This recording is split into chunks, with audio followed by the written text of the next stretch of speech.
Bill, Monica, and Alan is RJ Barrett. He's going to the Knicks, taking third overall tonight at Barclays Center as the NBA draft continues. And now we bring in Knicks radio analyst Brendan Brown, who joins us on the MSG 150 speed dial, presented by Files by Verizon. Brendan, thanks so much for joining us. As always, your perspective now on RJ Barrett becoming a Knick. Three things I saw from this year at Duke. And I see you're trying to build something up. You're the Knicks. You need a lot of players. You need good young talent. It seems like RJ Barrett would be a high character guy. So when you're in the building situation like the Knicks are, and they're trying to acquire as many good veterans or young players as you're trying to build, Barrett seems like the kind of guy from his interviews, from his presence, the way that he speaks, everything else. He's a guy, as you build, you have some losing, you're trying to fight through it, that he can definitely handle that. At a very young age, he seems pretty polished. The second part is the adjustment for a rookie or any young player, 18, 19, 20, 21 years of age coming into this league. How is your body going to hold up over 82 games? How are you going to compete with the best athletes in the world in terms of strength? Quickness is important, but strength can be very important depending on how your game is. And this kid has an incredible NBA body for someone his age. You look at his set of shoulders, you look at the strength in his torso, you look at a lot of plays he made against college-sized kids this year, and he was able to knock people over and just be stronger and make a lot of plays in transition in the half court. And it seems like he would be, you want to say NBA ready? Is he NBA ready? His body is pretty close to being very NBA ready. So he's got character. He's kind of got the NBA body. When you look at the basketball part of it, he's very good at getting into the lane. And I hate making player comparisons, but when he can drive to the basket, he can finish. When he sees help defenders, he has the ability to pass it off. He sees the passes. He has good vision trying to go into the paint, but he can finish. He's left-handed. But the thing I like the most, because of the physicality, is he can accept contact. He can take contact. And if you're a defender and you're on him, the player comparison a little bit would be Ben Simmons. He's not as big as Ben Simmons. He's 6'6". But if you play on his shoulder or you get on the side of him and he gets that first burst dribble, he's down in the paint all the time, and he gets himself to the free throw line quite a bit. And then working with the shooting coaches, the free throw percentage hopefully goes up a little bit. Hey, Brendan, I know today is the day of positionless basketball, but we always like to assign one to players. What's his NBA position? I just think he's a wing.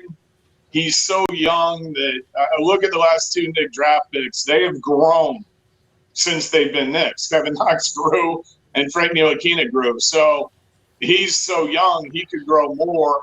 I think he's a wing. If you're going to tell me down the line that he might even be like a small forward, I wouldn't be shocked by that.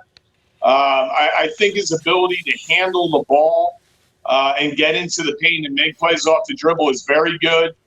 His shooting number from three was, just okay this year. I look at his shooting form, and I think his shooting form is okay. And once again, when he gets to work every single day with the shooting coaches, with the individual workout assistant coaches, I think they'll be able to fine-tune a lot of stuff so that his mid-range shooting and his deep shooting would, get a lot better. But you can't teach, driving to the basket, reading the help defender, getting to the basket, accepting contact.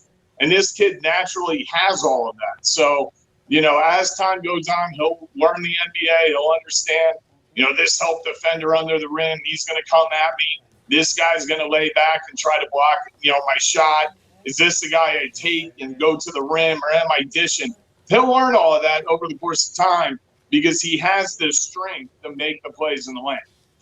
Brendan, we know that Coach Fizz has been working out with guys this summer. What do you think Fizz specifically can do to help take RJ's game to the next level with the Knicks? Well, I think what we saw this year, Monica, is that there's a lot of spacing in the Dave Fizdale offense. There's kind of the spread offense that a lot of teams are running in the NBA now, whether that's in secondary break or even in half-court sets. So Duke was a very free-flowing system. That's one of the advantages of going to play for Coach K, and that there is a lot of freedom in the Duke offense. But the freedom in the Duke offense isn't necessarily always great spacing in a lot of different situations, and the NBA spacing will be better. And if that promotes that RJ could see, hey, I should drive for this spot, I really have the room to do that. I thought that David Fizdale did an excellent job of, over the course of the season, bringing a lot of young guys along in terms of when am I shooting, when am I driving, when am I, dishing, when am I dribble handoffing, to try to promote what could be done, what's the best decision. So if he's made improvements, Coach Fizdale has with Kevin Knox and others, I think that RJ Barrett would fit right into that. So, Brendan, Nick Nurse today talking about the miracle shot from Kawhi Leonard that eliminated the Sixers, says he got that play from a DVD put out by your father. What do you have? Well, I don't think it was a DVD. I think it was a VCR. Good point. Good point. In actuality, 3 summers ago, the Toronto coaching staff, then Dwayne Casey as the head coach, visited my father. And Dwayne Casey wanted to talk about a specific thing with our team. It involved players in the end of the game. I got to know Nick a little bit that day, and I've always talked with him a lot when Toronto has played the Knicks. So I've gotten to know Nick pretty well, and knowing that he has the background that he has over in Europe, in the minor leagues, he doesn't have a big guy on his minor league team, so he's got to be really creative. This is a guy that would study a lot of those instructional tapes. So if you're telling me that was the play and that he got it from a UV video, I would not be surprised. Many guys have, high school, college, even professional coaches. That's awesome. It's a Great story. Yeah. Brendan, how about free agency? What's your expectation about how things might break? I think the league is so unpredictable right now. We had an unpredictable champion. We had unpredictability all throughout the year with teams in the West, 11 teams trying to make 8 spots. Then Sacramento pops in as the 12th team. They have a great story all year. They get Harrison Barnes. The coach ends up getting fired.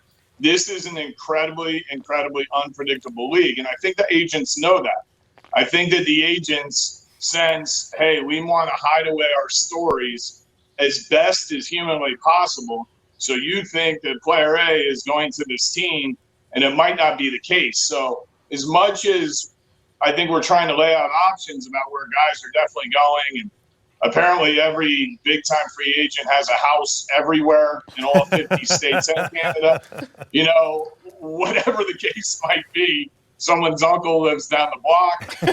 It's so unpredictable in nature right now that that's the way the NBA is going. And I think some of it, is driven by social media. Everyone wants to make the latest break or make, the last story, or, we have great people that cover our league by way of TV who want to break, the last story. And some of them are very good at it.